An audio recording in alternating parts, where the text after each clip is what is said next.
Does anyone remember Diskun? No? Ah, jeez. Alright, so let me give you the 411 on this guy, okay? Alright. Back before Japan realized that they could sell all their products with little girls and pedophilia, they actually had one of the most confusing advertising industries in the market.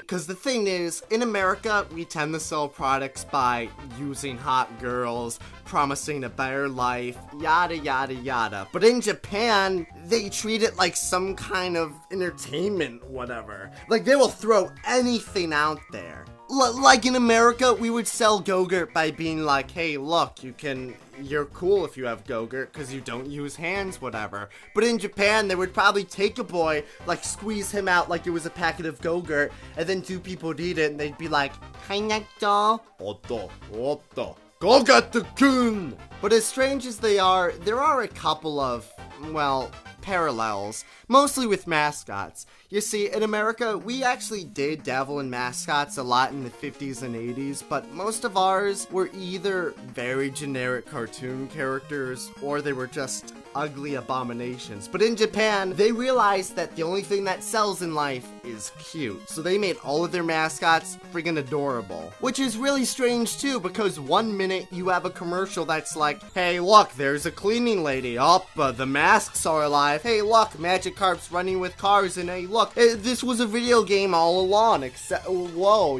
buy our game now. And then right after that, it would be some kind of cute cat that's all like, nyan nyan buy cat mix, or hentai. And I'm not exaggerating, like, every single company ever had a mascot, even Nintendo. And no, this was before they had Mario, or Zelda, or Balloon Fighter. I'm talking about an original mascot. You see, my young grasshopper, back in the 80s, Nintendo was trying to sell their Famicom disc unit, which could read floppy disks and you could play video games with them. But this was also stupid because floppy disks are still called discs, even though they're not discs, they're rectangles. But anyways, so they needed a way to sell their new crazy attachment, and they were like, guys, I think we should make a commercial that just lists off all the improvements, all the capabilities we can now do. But then some wise guy in the back was like, or we could put googly eyes on the disc. And everyone bought it up, so that's how we got Diskun. You know what? I'm just gonna admit it right now. I love Diskun. He's like so kawaii. He's just the coolest little cat you've ever seen. Which is why it broke my heart when I found out that he wasn't really used in the way that most mascots are used. You'd think that if a company had a mascot, all the commercials would revolve around that mascot, but no. Each commercial would have something weird like, oh, that guy's going to turn the stone. Oh, some crazy Japanese antics that are also happening. And then Diskun would be relegated to some crappy end slate. Like, he's the mascot. He should be up in the front, not shifted to where people don't care. You know that first commercial I showed you with the running Magikarp? Yeah, Diskun was in there. You see, at the very top right, at the very end? Yeah, that's where they put their mascot. Freaking over there. And I do feel like whenever they would find a way to send him up into the front line, Nintendo would just be like, nah, pull him back. Like, in the Zelda instruction manual, Diskun was there in the first pages, telling you how to take care of your disc system. And it was pretty cool.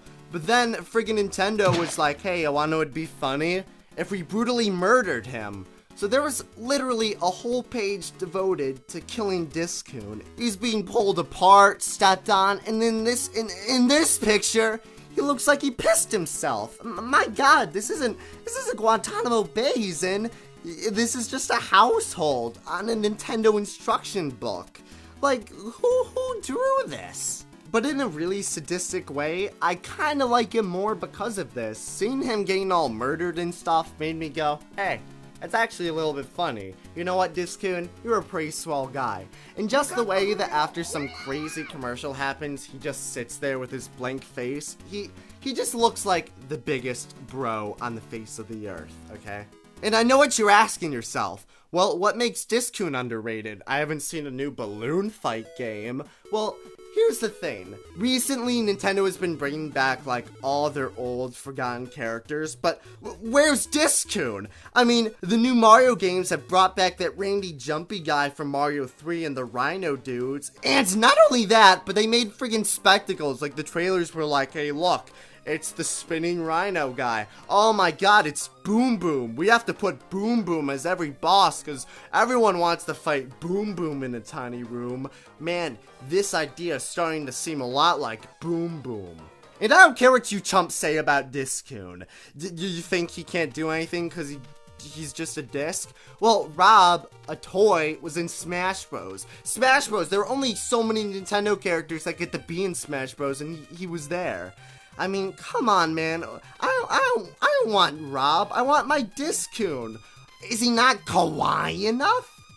I guess what I'm trying to get across is how easy it is for someone to be on top of the world one day and forgotten the next. Despite getting no attention, Diskun was actually pretty popular. There was merchandise, appearances in other games, and he really knew how to get around in every way imaginable. I even tried to buy a Diskun plushie online, but some jerks stole it. You know, there was once a great man that said, "We are never truly dead until we are forgotten." And I don't want Diskun to die.